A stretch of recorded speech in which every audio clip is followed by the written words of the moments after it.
2024 లేదా 25లో డిగ్రీ లేదా బీటెక్ చదివారా? సాఫ్ట్‌వేర్ జాబ్ కోసం ఎదురు చూస్తున్నారా? అయితే కోడ్ జ్ఞాన్ 100 డేస్ కోర్సులో చేరండి, జాబ్ సాధించండి. నమస్కారం ప్రియ చౌదరి గారు. నమస్తే అమ్మా. భార్యాభర్తల మధ్య ప్రత్యేకించి ఉండాల్సిందే నమ్మకం. ఆ నమ్మకం అంటే లాంగ్ రన్లో కూడా డెవలప్ అవ్వాలి అని అంటే అసలు ఎలా ఉండాలి? అండ్ భార్యాభర్తల మధ్య నమ్మకం కోల్పోతే జీవితాలు అసలు ఏ విధంగా ఉంటాయంటారు? ఫస్ట్ ఆఫ్ ఆల్ భార్యాభర్తల బంధానికి నమ్మకం అనేది పునాది. అది బీటలు వారకుండా చూసుకోవాలి. దానికంటే ముందు మనం క్వశ్చన్ వేసుకోవాలని ఏంటి అని అంటే, కొత్తగా పరిచయం అయినటువంటి ఇద్దరి మధ్య నమ్మకం ఎలా ఏర్పడుతుంది, అది వస్తుంది ఫస్ట్. ఇంతకుముందు మనం కొన్ని ఎపిసోడ్స్లో డిస్కస్ చేసుకున్నాం. ఏంటి అని అంటే, పెళ్ళికి ముందు మనం ఒకరినొకరు ఖచ్చితంగా మాట్లాడుకోవాల్సినటువంటి అవసరం ఉంది. ఎవరి బాధ్యతలు ఏంటి అనేది మాట్లాడుకోవాల్సినటువంటి అవసరం ఉంది. అలాగే ఎవరి కష్టసుఖాలు ఏంటి అనేది కూడా షేర్ చేసుకోవాల్సినటువంటి అవసరం ఉంది. ఇక్కడ ఎప్పుడైనా సరే నాగరాజ్ గారు, భార్యాభర్తల మీద ఒకరి మీద ఒకరికి 100% నమ్మకము అనేది ఖచ్చితంగా ఉండాలి అనేది మనం మాట్లాడుకుంటున్నాం.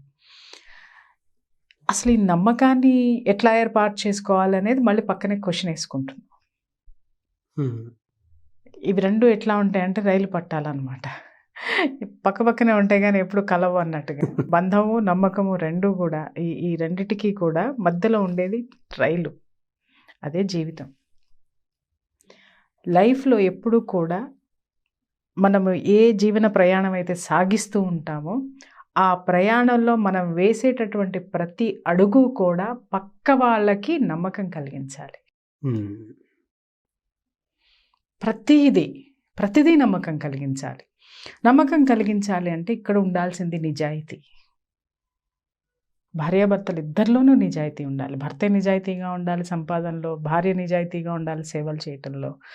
కాదు, ఇద్దరూ నిజాయితీగా ఉండాలి. నిజాయితీగా ఎక్కడ ఉండాలి, ఏ విషయాల్లో ఉండాలి అని అంటే, ఇంతకుముందు డిస్కస్ చేసుకున్నట్టుగా సంపాదనలో నిజాయితీ ఉండాలి. అలాగే భార్య కూడా తన సంసారాన్ని లీడ్ చేసేటప్పుడు తను చేసేటటువంటి ప్రతి పని కూడా ట్రాన్స్పరెన్సీతో కూడుకున్నదై ఉండాలి. ఇక్కడ కొన్ని విషయాలు ఏంటంటేనండి, చాలా వరకు ఇది ఇక్కడ మనం మాట్లాడుకున్నంత తేలిక మళ్ళీ సంసారంలో ఉండదు. చాలా కష్టం. కొన్ని చెప్పలేం. చిన్న చిన్న విషయాలే ఉంటాయి. అవి భర్తకి చెప్తే గొడవ అవుతుంది అనుకోవచ్చు, భర్తకి నచ్చకపోవచ్చు, కానీ ఆ పని చేయాల్సి వస్తుంది. అంటే చిన్న చిన్న విషయాలే సంసారంలో, అడ్జస్ట్మెంట్ల విషయంలో. ట్రాన్స్పరెన్సీ అనేది పెద్ద విషయాల్లో, చిన్న చిన్న విషయాల్లో ఉండకపోవచ్చు, ఉండవు కూడా. దాంతో అంత పెద్ద ప్రమాదం ఏమి ఉండదు. కానీ పెద్ద పెద్ద నిర్ణయాలు ఏవైతే ఉన్నాయో ఆ విషయాల్లో మాత్రం ట్రాన్స్పరెన్సీ అవసరం ఇద్దరికి కూడా. ఇది ఎప్పుడు కూడా భార్యాభర్తలు మర్చిపోవద్దు. ఎప్పుడు నమ్మకం ఎప్పుడు పోతుంది అని అంటే, ఫర్ ఎగ్జాంపుల్ ఏమనుకుంటామంటే, భర్త సంపాదనలో ఎంతో కొంత నేను దాస్తున్నాను, పొదుపు చేస్తున్నాను అనేది భార్యకి ఎప్పుడైనా చెప్పాడని అనుకుందాం. ఆ పొదుపుకి తగ్గట్టే అతని సంపాదనలో ఇక్కడ కొంత భాగం బయటికి వెళ్తుంది. ఆ పొదుపు రూపంలో అతను ఏదో something he spending for something అని ఫర్ సమ్ అదర్ థింగ్ అని చెప్పేసి మనం అనుకుందాం. ఎప్పుడైతే మనకు ఒక అవసరం వచ్చినప్పుడు, లేకపోతే ఏదైనా సందర్భం వచ్చినప్పుడు, మీరు ఎక్కడైతే ఆ పొదుపుని తీయాల్సినటువంటి అవసరమో దాన్ని వాడుకోవాల్సినటువంటి అవసరం వచ్చిందని అనుకుందాం నాగరాజ్ గారు. అప్పుడు భార్య అడగగానే భర్త దాన్ని చూపించాల్సినటువంటి అవసరం ఉంది. ఓకే, అది ఎప్పుడైతే అతను చూపించలేకపోతాడో ఖచ్చితంగా నమ్మకం పోతుంది. ఇక్కడ మీరు అనొచ్చు, ఏమంటే ఆ ఒక్క విషయంతో నమ్మకం పోతుందా, ఇన్నాళ్ళు మట్టి పోషించలేదా, ఇదంతా అతని డబ్బు కాదా, అతను పొదుపు చేస్తాను అనుకుని ఏమన్నా జరగచ్చు కదా అని మీరు అనొచ్చు.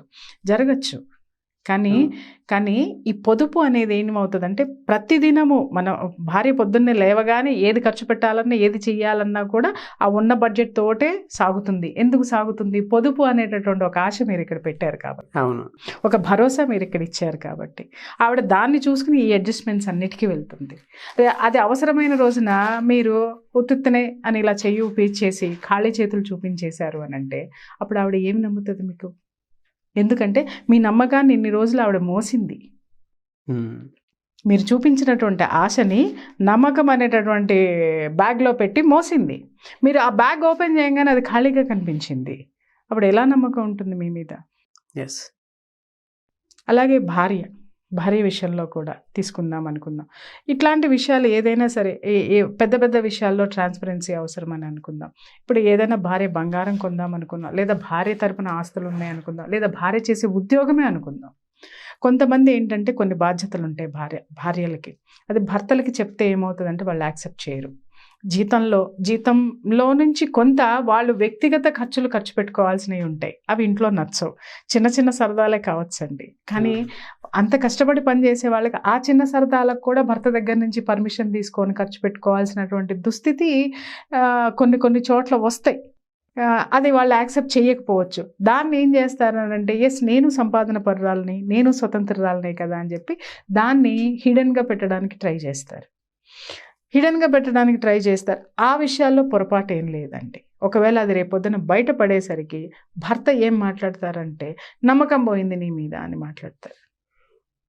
ఆవిడ పెరిగిన 1,000 జీతమో 2,000 జీతమో మీ దగ్గర హిడెన్గా పెట్టింది, వచ్చే ₹1,00,000 లేకపోతే 50,000 జీతమో 48,000 మీకే ఇస్తుంది కదా. సో ఆ పెరిగింది ఏదైతే ఉందో అది మీకు ఇప్పటివరకు తెలియదు, సడన్గా తెలిసింది అనుకుందాము, నమ్మకం పోయిందని మీరు ఎలా మాట్లాడతారు? అవును. ఇక్కడ భర్త ఏమో స్టార్టింగ్ నుంచి ఆ పునాది వేసుకుంటూ వచ్చి చివరికి వచ్చి చూసేసరికి పునాది ఏమి లేదు అని అన్నాడు. అక్కడ రూఫ్ కనపడలేదు మనకి.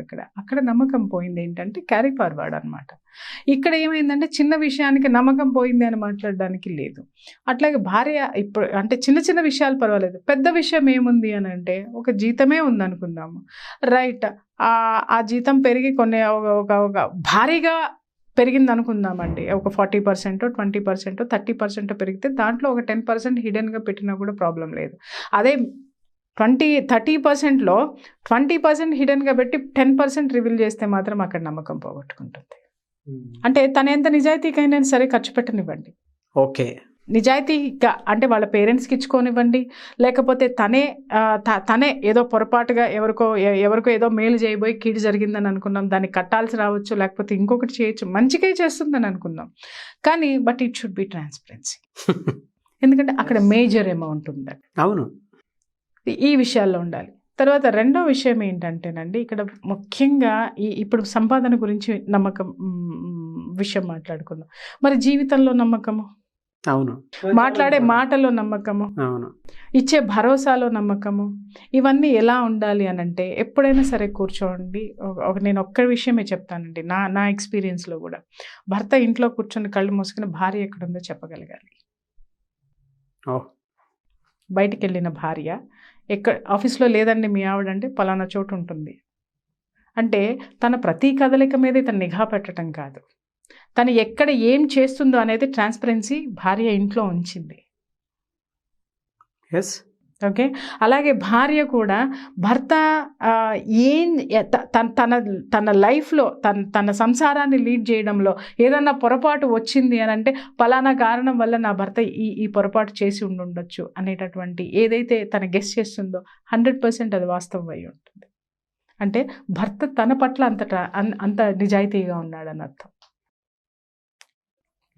ఇక్కడ ఏమవుతుంది అంటేనండి, దాదాపు సంసారాలన్నీ కూడా 90% దాగుడు మూతలు. అవునండి, దాగుడు మూతలతోటి నడిచిపోతున్నాయి. ఇక్కడ ఏమవుతుందంటే సర్దుకుపోవటంతో నడిచిపోతున్నాయి. పెళ్లి చేసుకున్నాం కాబట్టి, సంసారం ఉంది కాబట్టి, పిల్లల్ని కన్నాం కాబట్టి, వాళ్ళని పెంచాలి కాబట్టి, మనం సర్దుకుపోవాలి కాబట్టి ఇవన్నీ సర్దుకుపోతున్నాం అనేటటువంటి సర్దుబాటు ధోరణితోటి ఎవరు ఉండద్దు. అదేమవుతుందంటేనండి, ఇప్పుడు మనం చూస్తాం ఏ సంసారంలోనైనా సరే సర్దుబాటు ధోరణి ఉన్న సంసారంలో ఆనందం అనేది ఉండదండి. నిజంగా చెప్తున్నాను, they are going to miss that.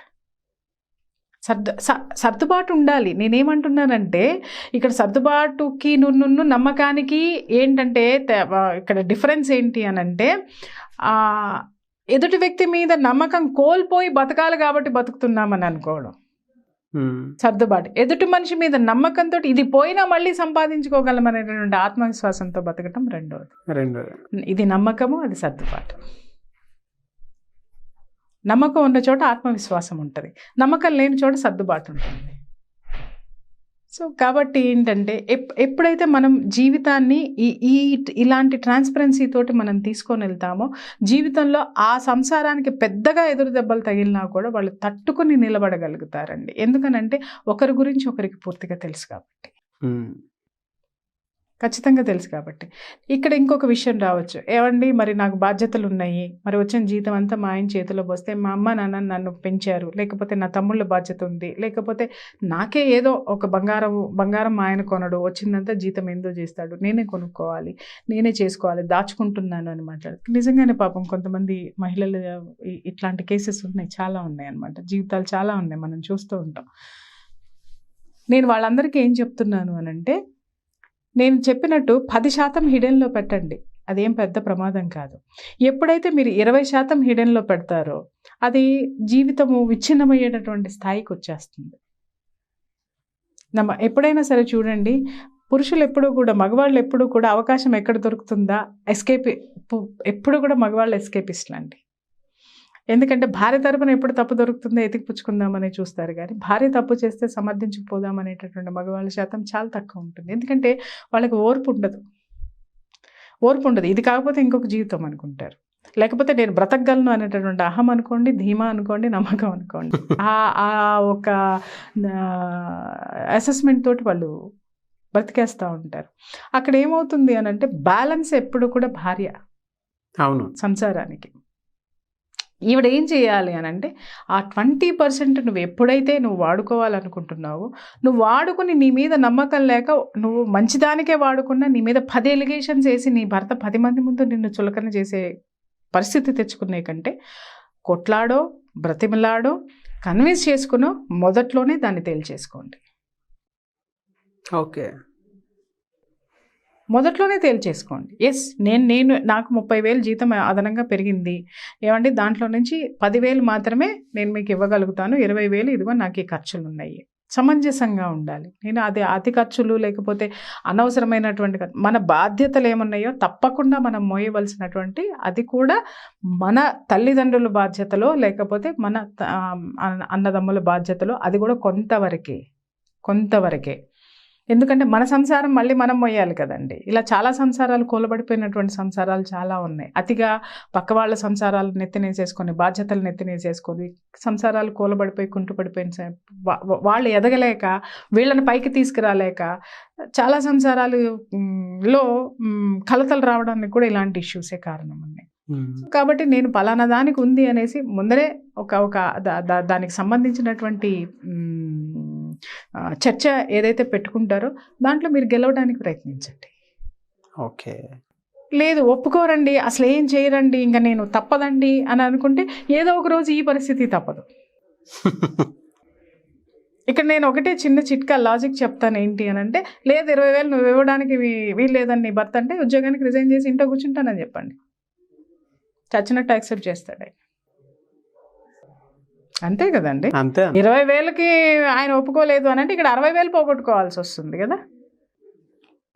60,000 పోనీ ఓ 10,000 ఎక్స్ట్రా వస్తుంది, 50,000 వచ్చే చోట 60,000 వస్తుంది కదా. సరే కానీ పెట్టండి, 2 సంవత్సరాల 3 సంవత్సరాల లేకపోతే సంవత్సరమా 6 నెలల, ఇదిగో ఇంతవరకు నేను చేస్తాను.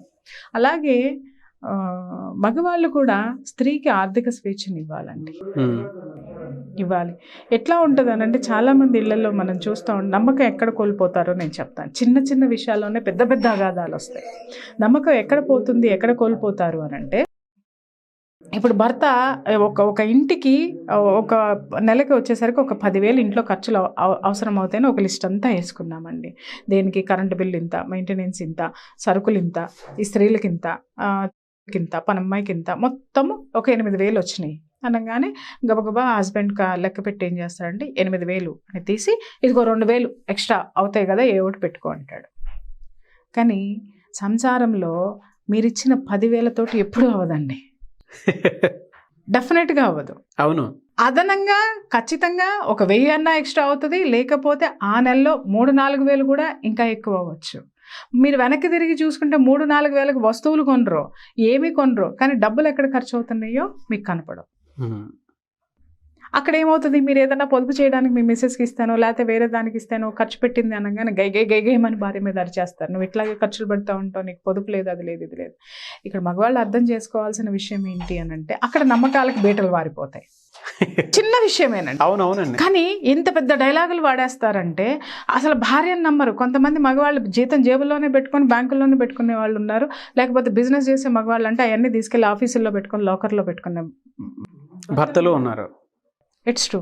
కానీ నేనేమంటానంటే మీరు నిజంగా అదే 10,000 మీ చేతికి ఇచ్చి మీరు ఖర్చు పెట్టి చూడండి, మీకు 20,000 ఖర్చు అవుతాయి. మీ భార్య కాబట్టి 12,000 14,000 తోటి ఖర్చు పెట్టింది. ఎలా అని అడుగుతారేమో. ఇప్పుడు పిల్లలు వస్తారండి, పిల్లలు రోజు మన ఇంట్లో వండిందే తినరు కదా. పిల్లల్ని తల్లి ఎప్పుడు కూడా ఒక వారం రోజులు పోస్ట్పోన్ చేసుకుంటూ వస్తుంది. వాళ్ళకి ఏదన్నా కావాలి అంటే కొనివ్వడానికో బయట నుంచి తిండి తినిపించడానికో ఆ తర్వాత రోజు ఆవిడ వల్ల కాదు కంట్రోల్ చేయటం అనేది. ఖచ్చితంగా దానికోసం ఆవిడ ఒక 100 రూపాయలు తీసి ఖర్చు పెట్టాల్సి వస్తుందండి. 100 రూపాయలు ఖర్చు పెట్టాల్సి వస్తుంది. సడన్గా ఏమవుతుంది అనంటే బజార్కే వెళ్ళింది అనుకుందాం, లేకపోతే దేనికో వెళ్ళింది అనుకుందాం, లేదు వాళ్ళ పెద్దమ్మకి బాగాలేదు అని అనుకుందాం, సడన్గా ఇప్పుడు బయలుదేరి వెళ్ళాలనుకుందాం. అక్కడికి ఆటో ఎక్కి వెళ్ళడానికి ఎంత ఖర్చు అవుతుందండి? పోవడానికి 100 రూపాయలు, రావడానికి 100 రూపాయలు అవుతుంది. అలా 4 రోజులు తిరిగింది అనుకుందాం, ఎంత అయిందండి? 800 అయిపోయింది దానికి. అది ఎక్స్ట్రా ఖర్చు. కానీ మీకు ఇక్కడ ఖర్చు అనేది అనిపించదు. అది అంటే 100% మీరు ఏమంటారు అంటే రోజు ఎవడు తిరగమన్నాడు నిన్ను అని అంటారు. ఇవన్నీ ఒక గృహిణిగా కొన్ని బాధ్యతలు, బంధుత్వాలకి సంబంధించి కొన్ని బాధ్యతలు మనకి తప్పవు. మేనకోళ్ళో మేనల్లుడో వస్తారు, పుట్టినరోజు అంటారు, వాళ్ళ చేతిలో కనీసం ఒక 500 పెట్టాలి. ఎందుకంటే మన పిల్ల పుట్టినరోజు అప్పుడు వాళ్ళు పెట్టారు, మళ్ళీ మనం తిరిగి ఇవ్వాలి. కానీ 500 భర్త ఇవ్వడు. 500 పెట్టాలా, ఆ తర్వాత చూద్దాంలే అంటారు. కానీ ఈవిడ తీసి పెట్టాల్సి వస్తుంది. ఎందుకంటే ఆ పుట్టినరోజులు అన్నీ ఆవిడ ఉన్నప్పుడు జరుగుతాయి కాబట్టి, ఇంట్లో ఆవిడ ఉంటారు కాబట్టి, ఆవిడ బాధ్యత తీసుకుంటుంది కాబట్టి, పొద్దున్నే లెగిస్తే వాళ్ళ మొహం ఈవిడ చూడాలి కాబట్టి ఈవిడ ఖచ్చితంగా ఆ బాధ్యత 500 తీసి పెడుతుంది, లేదు ఒక 1000 రూపాయలు ఇస్తుంది. అంటే ఆ నెల బడ్జెట్ ఎంత పెరిగింది? ఈ ఒక 800, అదొక 1000 రూపాయలు, 18. ఆవిడ ఎక్కడి నుంచి తీసుకురావాలి చెప్పండి? నిజమే. మితిమీరినటువంటి ఖర్చులు ఎక్కడుంటాయో అక్కడ ఖచ్చితంగా కంట్రోల్ పెట్టాల్సినటువంటి అవసరం ఉంది. ఎప్పుడైతే ఆర్థిక స్వేచ్ఛనివ్వండి, ఆర్థిక స్వాతంత్రం అనట్లేదు నేను, స్వాతంత్రం మళ్ళీ మిస్యూజ్ అవుతుంది.